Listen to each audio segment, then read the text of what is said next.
Waktu kecil saya dibesarkan oleh kedua orang tua, ayah dan ibu. Tapi saya nggak merasa ada kehadiran ayah dan ibu. Ayah saya ini adalah seorang yang alkoholik ya, jadi dia sama teman-temannya setiap malam mabuk di rumah. Nah, sewaktu pertama kali menghadapi itu, wah ada kutu nih, ada kecoa nih. Agak ada shocknya nggak, Cimeho? Shock lah. Terus respon pertama apa, Cimeho? Ya saya ngelawan, saya bilang nggak ada. Makanya saya dibilang anti kritik. Suami juga kadang-kadang pergi gitu kan, tinggal saya sendiri gitu. Kenapa saya lagi begini? Kadang-kadang ada bisikan kalau nggak kuat nih ya. Lu kan terkenal ya, di mana-mana orang mau foto apa segala. Giliran masa di keluarga lu nggak dianggap. Habisin aja diri lu, selesai. Sahabat, pernahkah kamu merasa kecewa dalam hidup? Kamu merasa sudah melakukan segalanya sebaik mungkin, namun hasilnya jauh dari harapan. Pada akhirnya timbullah kepahitan. Dan kepahitan ini bagaikan benih yang jika kita biarkan bertumbuh akan mengakar kuat dan menghancurkan hidup kita. Kisah yang berikut ini adalah tentang seorang sahabat yang merasa pernah kehilangan segalanya. Ia harus bertumbuh dalam keluarga yang penuh luka dan tanpa kasih sayang orang tua. Mari kita saksikan sama-sama kisah yang berikut ini. Waktu kecil saya dibesarkan oleh kedua orang tua, ayah dan ibu. Tapi saya nggak merasa ada kehadiran ayah dan ibu. Ayah saya ini adalah seorang yang alkoholik ya, jadi dia sama teman-temannya setiap malam mabuk di rumah. Kalau udah mabuk sampai tengah malam, ya begitu dia mabuk itu dia marah-marahin semua anaknya, dia marahin setiap kita. Dia membandingkan kita dengan anak tetangga, dengan anaknya temennya, anaknya saudaranya. Dia akan kata-katain satu persatu kita. Anak kurang ajar, cuma menghisap duit orang tua dan sebagainya. Beberapa hal buruk yang dilakukan ayah itu kalau udah marah, seorang yang alkoholik itu Pak, mau ngancurin pintu, lempar barang, semua dilakukan, mukulin anak. Tapi ibu tetap stay.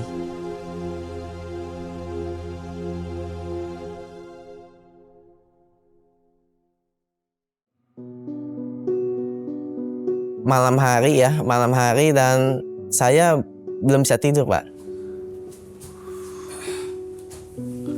Pak, Bapak mabuk ya? Bukan urusan kamu masih kecil.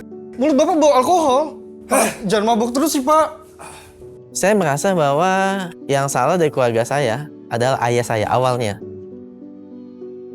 Ayah sebenarnya pengusaha, punya penghasilan. Tapi karena mabuk, judi, dan hal-hal negatif lainnya, itu kita kayak nggak punya uang. Karena ayah yang seperti itu, ibu jadinya di bawah tekanan, Pak.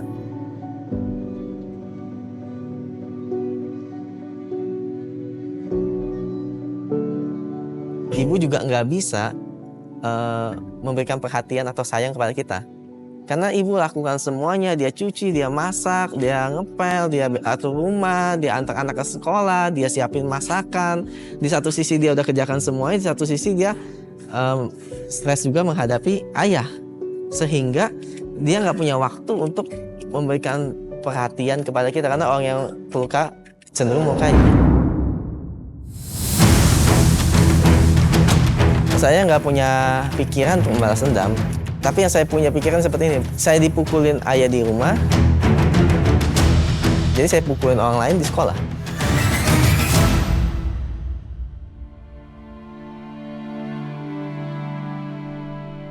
Kalau ada yang nyenggol dikit, saya jadi orangnya lebih sensitif, Pak. Saya mungkin mikir nggak takut mati, maksudnya karena buat apa hidup kan?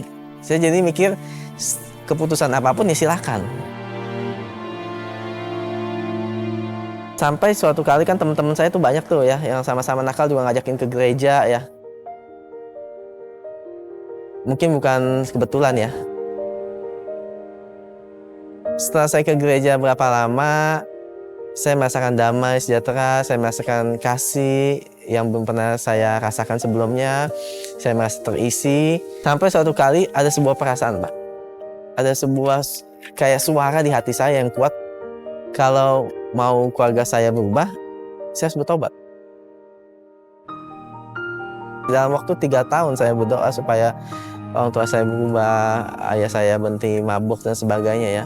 Yang menarik ternyata nggak ada perubahan dari ayah saya, tapi terjadi perubahan dalam diri saya. Di situ saya baru sadar, Pak, kalau Tuhan sayang sama kita.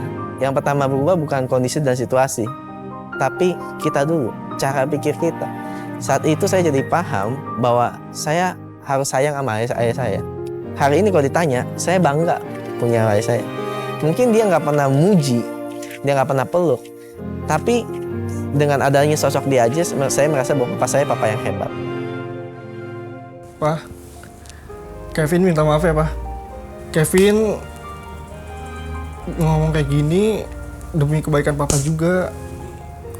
Supaya papa nggak ngelakuin hal negatif. Ya, Vin. Papa juga minta maaf ya. Tuhan ubah cara pikir saya karena Tuhan terlalu sayang sama kita. Maafin Papa ya. Ya, maafin Kevin juga, Pak. Iya. Hubungan setelah saya berubah, hubungan saya dengan papa lebih seperti sahabat. Jadi papa suka care saya dan muji saya depan saudara dan temennya. Ya. Karena bagaimanapun itu adalah ayah saya.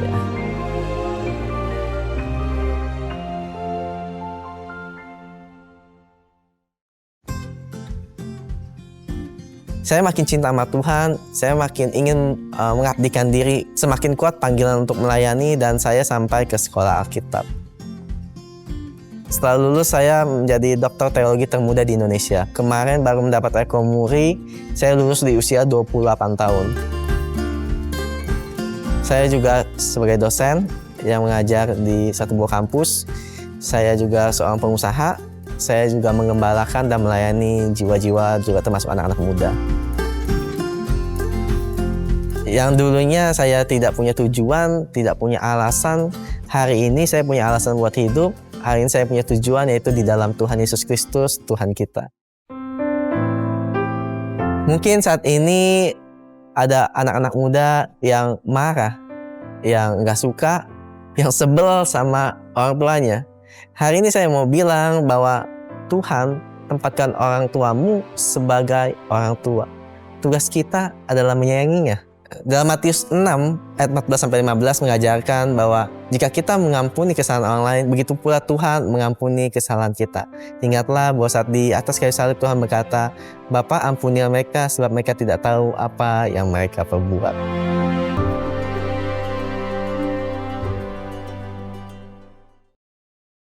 Sahabat, seringkali hidup memang tidak berjalan sesuai dengan ekspektasi kita. Ada harapan yang hancur, keputusan yang membawa penyesalan, bahkan luka di masa lalu yang sulit untuk disembuhkan. Tetapi percayalah Tuhan memegang hidupmu. Ia tidak selalu mengubah keadaan sesuai dengan keinginan kita, tetapi Ia mengubah hati kita untuk melihat rencananya yang jauh lebih indah. Tetapi jika hari ini kamu memiliki harapan yang hancur, merasa putus asa karena doa-doamu belum dijawab, atau bahkan sulit untuk melepaskan kepahitan, kamu bisa menghubungi nomor yang ada di bawah ini. Ini adalah nomor layanan doa dan konseling Cahaya Bagi Negeri. Kami siap untuk mendengarkan cerita kamu dan berjalan bersamamu di dalam doa. Ingat, kamu tidak sendirian, jadi jangan ragu untuk menghubungi kami ya. Setelah ini kita akan ngobrol dengan seorang sahabat yang mungkin sudah tidak asing bagi kamu. Ia mengalami banyak tekanan, dijatuhkan, dibully, dan sampai mengalami keputusasaan yang besar. Mari kita ngobrol dengan dia. Sobat Solusi, hari ini saya kedatangan seorang tamu yang mungkin sudah banyak dan sering kali kita lihat di sosial media. Namun melalui obrolan panjang hari ini kita akan mengenal dia lebih lanjut, bagaimana dia melewati hidupnya bersama dengan Tuhan. So please welcome Cimehong. Ya. Halo Ci, welcome to Solusi. Iya. Terima kasih banyak di tengah waktu sibuknya masih menyempatkan untuk ngobrol sama aku. Sama-sama. Dalam waktu yang singkat ini. Dan hari ini kita akan ngobrol banyak tentang hal-hal yang mungkin sahabat Solusi belum tahu, belum banyak melihat di sosial media ya, karena mereka seringkali melihat Cimehong ini hanya di sosial media, namun tidak tahu bagaimana Cimehong awalnya menjalani hidup yang seperti sekarang ini. Boleh nggak sih ceritain awalnya Cimehong bisa akhirnya ada di tempat yang seperti sekarang ini? Ya, perjalanan hidup saya, perjuangannya, ekonominya apa itu dari kecil memang susah, tapi karena Tuhan bawa saya sampai saat ini sih, itu semua bukan karena kekuatan saya, tapi karena kekuatan Tuhan. Untuk mimpi menjadi salah satu influencer ya, saya juga nggak punya mimpi, saya juga bukan karena kekuatan saya orang bodoh, ngomongnya juga susah. Kalau dulu saya disuruh ngomong kayak begini juga saya nggak bisa, tapi sekarang dipakai di mana-mana buat endorse apa semua. Itu sungguh luar biasa ya, karya Tuhan dalam hidup saya. Hanya karena anugerah Tuhan ya? Iya, itu semua karena anugerah Tuhan. Banyak selegram, banyak itu semua anak-anak muda ya, yang memang ya mereka punya pintar gitu. Kalau saya ditanya, ya, saya nggak tahu apa-apa, saya mengalir aja.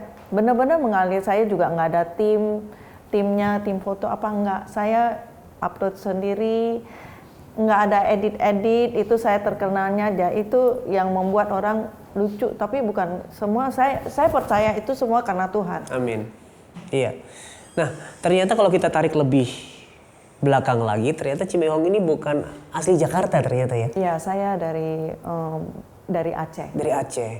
Nah, bagaimana awalnya waktu itu memutuskan untuk pindah ke Jakarta? Cuman waktu SMA karena saya orang susah ya, terus mau lebih murah, jadi saya sempat sekolah di sekolah negeri. Udah selesai tamat SMA, saya mencoba untuk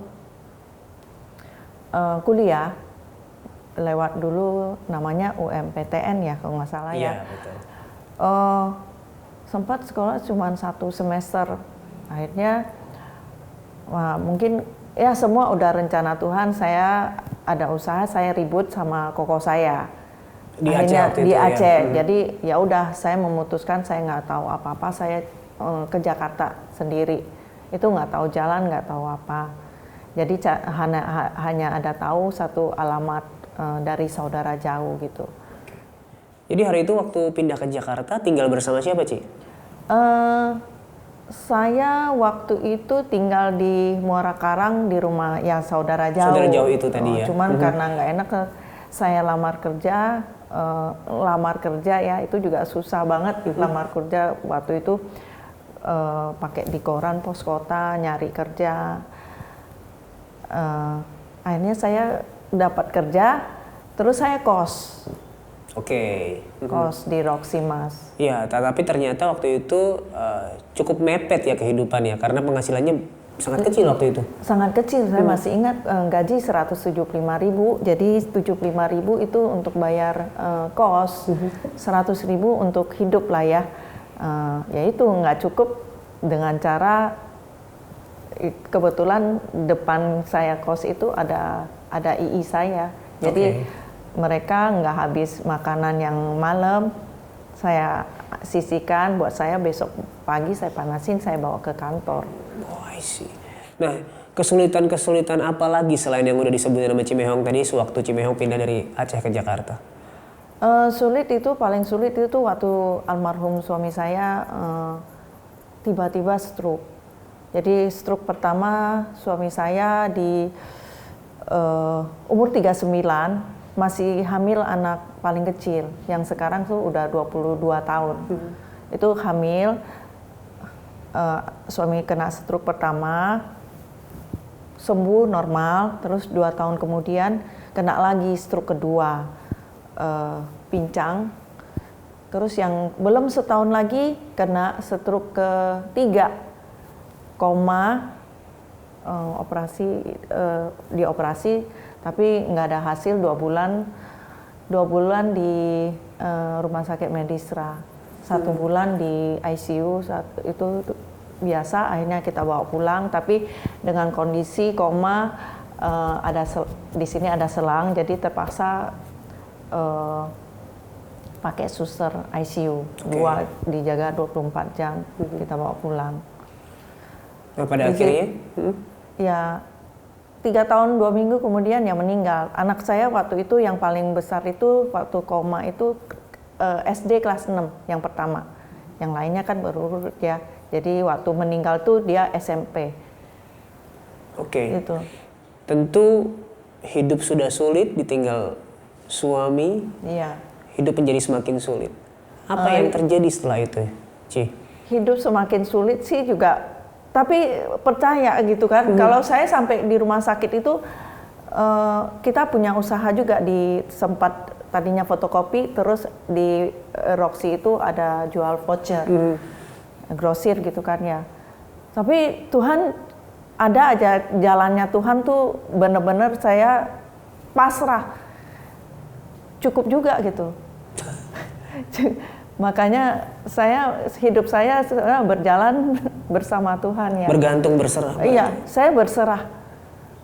Bayangin kalau saya lihat ke belakang, saya sebenarnya nggak sanggup. Menjadi seorang influencer yang begitu aktif di sosial media, tapi ada nggak sih titik terberat di dalam hidup Cimehong sebagai seorang influencer? Kalau sebagai seorang influencer, sebenarnya saya baru tahu ya sekarang, kenapa banyak orang-orang Korea, artis-artis Hong Kong begitu, sering bunuh diri ya. Oh, okay. Kadang-kadang ada titik begini, contoh malam minggu, saya punya anak kan masih itu, temenin mama dong mau ke sini. Enggak ah, suami juga kadang-kadang pergi gitu kan, tinggal saya sendiri gitu. Kenapa saya lagi begini? Kadang-kadang ada bisikan, kalau nggak kuat ya, kerohanian kita nggak kuat. Kadang-kadang ada suruh, ada bisikan ya. Lu kan terkenal ya, di mana-mana orang mau foto apa segala. Giliran masa di keluarga lu nggak dianggap. Habisin aja diri lu, selesai. Itu ada loh. Kalau lagi sendirian gitu kadang-kadang suka ada ya? Kadang-kadang kita down, ada masalah apa gitu. Makanya saya tuh harus di dalam kerohanian saya sama Tuhan itu harus benar-benar ada. Kalau nggak habis. Nah, ketika merasakan itu, apa yang Cimehong lakukan? Oh, saya nyanyi, saya dengerin lagu Muji musik. Tuhan. Iya, muji Tuhan. Ada. Yang dirasakan di hati gimana, Ci? Damai, tenang. Damai, tenang, karena ada Tuhan. Amin. Nah, pernahkah mengalami hujatan yang begitu berat, yang begitu jahat, sampai akhirnya Cimehong juga merasakan hancur hatinya, hancur hidupnya, sehingga ya itu bisikan itu keluar lagi? Iya, bisikan itu keluar, tapi saya ya kuat, karena saya nggak mau dengar. Oke. Komen-komen jahat apa ya? Maksudnya komen jahat kan banyak ya. Yang paling jahat yang pernah Cimehong baca? Nggak mau sampai saya lupa, saya blokir. Gitu ya? Kalau saya ini ingat, saya juga bisa ini kan, ngapain gitu. Di dalam bisnis kan selain seorang influencer, Cimehong juga punya usaha, punya Sebenarnya bisnis. saya bukan influencer sih, saya jualan. Saya jualan bukan influencer. Tapi kan mau nggak mau orang menilainya sebagai influencer sekarang ya. Nah, di dalam jualan itu ada nggak sih menghadapi kesulitan-kesulitan atau mungkin persaingan-persaingan yang tidak sehat? Oh banyak, kan kemarin itu ada persaingan yang nggak sehat kan. Gimana tuh Dia ceritanya? mau menjatuhkan bisnis saya gitu. Jadi yang namanya Bika Ambon ada kecoa, terus ada kutu, terus nggak berminyak apa segala kan itu. Itu yang dimasukkan sekarang sendiri ya? Hah? Dimasukkan sendiri oleh saya itu masukkan sendiri, nggak mungkin punya. Tapi kan kita nggak boleh nuduh. Iya. Biar hukum tabur tuai aja, yang tuai aja berlaku. Tabur tuai berlaku sekarang. Saya yang tadinya dihujat-hujat malah sekarang yang dihujat yang sono. Oke. Nah, sewaktu pertama kali menghadapi itu, wah ada kutu nih, ada kecoa nih. Agak ada shocknya nggak Cimehong? Shock lah. Terus respon pertama apa Cimehong? Ya saya ngelawan, saya bilang nggak ada. Makanya saya dibilang anti kritik. Oh, karena merasa tidak mungkin. Tidak mungkin, bukannya saya begini harus nggak memaafkan, minta maaf aja sulit. Di dalam kekristenan kita kan harus minta maaf. Tapi kalau kita nggak salah, masa kita minta maaf? Karena kalau kita minta maaf, akhirnya kita mengakui kita habis. Jadi setelah hal itu terjadi, yang pertama kali Cimehong lakukan apa? ya bikin konten yang yang ngelawan mereka. Nih, kita berusaha bangun nggak tidur. Itu satu bulan itu saya kurus 3 kilo. Gara-gara kasus itu? Iya, nggak kurang tidur. Oke. Beribu tangan mau menjatuhkan saya, tapi tangan Tuhan membawa saya naik. Saya kerja, orang lihat ya, ini orang bener-bener loh, dia bangun usahanya bener-bener. Ada nggak sih prinsip yang Cimehong pegang di dalam hidup Cimehong yang selama ini membuat Cimehong punya satu fondasi yang kuat dalam menghadapi hidup? Pokoknya kalau prinsip saya jangan tinggalkan Tuhan. Oke. Percaya Tuhan. Harus jujur. Cimehong ini kan ya bisa dibilang walaupun nggak mau dibilang influencer ya. Iya, kalau bilang saya jujur. Kalau saya kasih saya duit, saya nggak mau. Kalau juga sekarang kalau jualan skincare, saya juga dari 2 tahun yang lalu udah disuruh jualan, kalau mau pakai nama Cimehong, saya keuntungan 30%. Tapi saya nggak mau. Saya kalau mau jual produk harus saya coba. Kalau jujur, nggak mau. Beneran, saya tuh orang tahu kok saya. Kalau mau suruh influencer, kalau food blogger kan bayar. Bilang enak. Saya enggak. Ya. Jadi enggak. lebih suka disebutkan. Makanya saya bilang saya jualan bukan influencer ya. Bukan. Oke. Kalau ada makanan, ya udah kirim sampel dulu. Kalau oke, baru transfer. Kalau nggak oke, ya udah jangan, nggak jadi. Melon dikasih buah, suruh bilang ini manis, kadar gini. Ya udah kirim sampel. Padahal nggak enak. Ya udah jangan transfer. Banyak produk-produk. Besok lagi ini saya syuting di PIK 2 itu nge-review makanan Mimi. Saya tanya, kamu mau suruh saya bilang mie itu enak? Oh enggak, sejujurnya ada. Jadi kalau nggak enak saya bilang nggak enak, setuju ya? Oke. Buah gomu-gomu Netflix. Saya juga yang ini kan. Buah gomu-gomu tuh kayak buah apa? Buah iblis. Terus bilangnya apa? Nanti saya kan nggak pernah nonton Netflix. Bilangnya itu memang nggak enak. Oh kalau nggak enak cocok tuh bilang. Asal jangan suruh saya bilang buah itu enak gitu. Iya. Seperti yang Cimehong bilang tadi, hidup kan ke depan tidak ada yang tahu. Iya. Kita nggak tahu, setiap orang pasti punya permasalahan, setiap orang pasti punya cobaan dan penderitaan di dalam hidup. Nah, bagaimana Cimehong bisa menjalani hidup yang walaupun di depan tidak tahu tapi tetap percaya sama Tuhan? Bagaimana Cimehong bisa tahu bahwa ya walaupun ke depan kita nggak tahu, mungkin ada kesulitan, mungkin ada permasalahan, tapi apa yang bisa membuat Cimehong berani dan tetap maju melangkah untuk menjalani hidup? Ya sekarang aja maksudnya kita udah berhasil gitu kan, apalagi ke depannya. Kita percaya kok Tuhan pasti akan menolong kita. Bahkan di saat-saat yang berat ya? Iya. Ya karena masa lalu juga dulu sangat berjuang ya. Udah berjuang. Iya. Jadi Tuhan yang membawa Cimehong sampai sekarang, adalah Tuhan yang akan terus memelihara dan menopang dengan anugerahnya. Amin. Oke. Pertanyaan terakhir. Aku pengen bertanya pada Cimehong, lebih tepatnya ada nggak pesan yang Cimehong pengen sampaikan kepada sahabat solusi yang hari ini mungkin sedang mengalami kesulitan yang bertubi-tubi ya, kan Cimehong tadi udah ditinggal suami, ekonomi berat juga, terus harus dihujat sama orang-orang, harus mengalami tekanan dari banyak orang, bulian. Apa yang Cimehong pengen sampaikan buat sahabat solusi? Ya, jangan menyerah, jangan patah semangat, terus dekat sama Tuhan.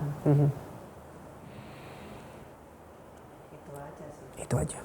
Satu terakhir boleh Cimehong ya? Ya. Cimehong ini kan terkenal kuat ya dalam menghadapi hujatan, bulian, dan perkataan dari orang. Tetapi banyak sekali Mungkin sahabat solusi yang kalau dengar kata orang itu down, sampai nggak bisa tidur, sampai depresi, sampai stres karena dengar kata orang yang negatif tentang diri mereka. Boleh berikan satu pesan penguatan bagi mereka? Terus saya jangan dengerin, blokir aja. Jangan kalau di sosial media mungkin kita blokir aja, nggak usah dengar ya kan. Terus kalau WhatsApp blokir aja, nggak usah komunikasi. Dekatkan diri pada Tuhan. Kalau dalam kehidupan sehari-hari yang langsung ngomong di depan mata gimana? Ya jangan dengerin. Oke. Kalau denger kan kita nggak hadapan, nggak usah ketemu. Ya kan? Kalau dia WA blokir. Kalau sudah terlanjur kita dengarkan, apa yang bisa membuat kita akhirnya melepaskan diri dari itu? Lepaskan pengampunan. Dengar aja lagu rohani. Jangan banyak dengar yang gosip, drama, apa gitu. Jangan. Dengerin lagu yang benar-benar memberikan kekuatan. Itu sih. Saya nggak pakai. Kalau saya stres gitu, enggak. Orang bilang saya stres, enggak. Saya di sini aja begini 10 menit saya langsung tidur. Saya nggak usah pakai obat tidur. Tapi di saat bangun saya bisa bangun sendiri. Oke. Jadi intinya lebih baik mendengarkan apa kata Tuhan tentang Iya, kita. apa kata Tuhan. Jangan berharap pada manusia. Pengharapan kita pada manusia kita akan membuat kita kecewa. Sahabat, seringkali perkataan manusia itu mengontrol dan membentuk hidup kita. Kita hancur karena perkataan orang. Kita stres dan bahkan depresi karena perkataan orang lain. Namun firman Tuhan dalam Yohanes 8 ayat 32 berkata, dan kamu akan mengetahui kebenaran dan kebenaran itu akan memerdekakan kamu. Kebenaran yang kita percayai akan membentuk hidup kita, akan mengubah hidup kita. Pertanyaannya, kebenaran apa yang kamu percayai? Jika kamu berpegang pada kebenaran Injil bahwa di dalam Kristus kita adalah pribadi yang dikasihi, diterima, diakui, maka perkataan manusia tidak lagi mendefinisikan hidup kita. Jika perkataan Tuhanlah yang menyelamatkan dan mengubah hidup kita, maka perkataan manusia tidak lagi menghancurkan hidup kita. Mari kita berdoa. Bapa di surga yang kami kenal di dalam nama Yesus Kristus, hari ini kami datang kepadamu. Kami memohon ampun jika selama ini yang kami pegang, tempat kami bersandar adalah perkataan manusia.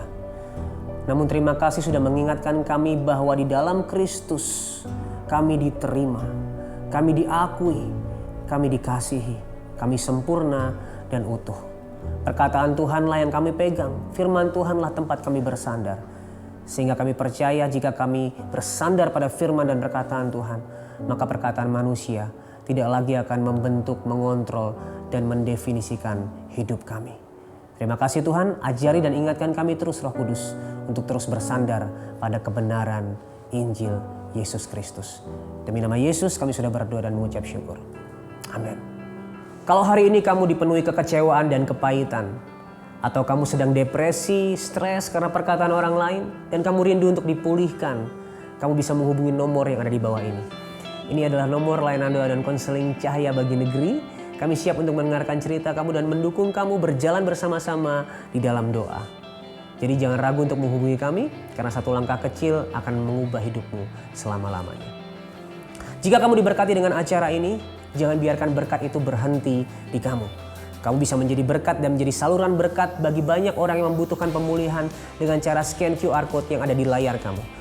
Kami percaya melalui dukunganmu akan lebih banyak orang lagi yang dipulihkan dan mengalami kasih Tuhan di dalam hidupnya. Terima kasih sudah menyaksikan acara ini. Sampai ketemu di episode selanjutnya. Ingat, Tuhan Yesus sangat mengasihimu. Dan apapun permasalahanmu, di dalam Tuhan pasti ada solusi.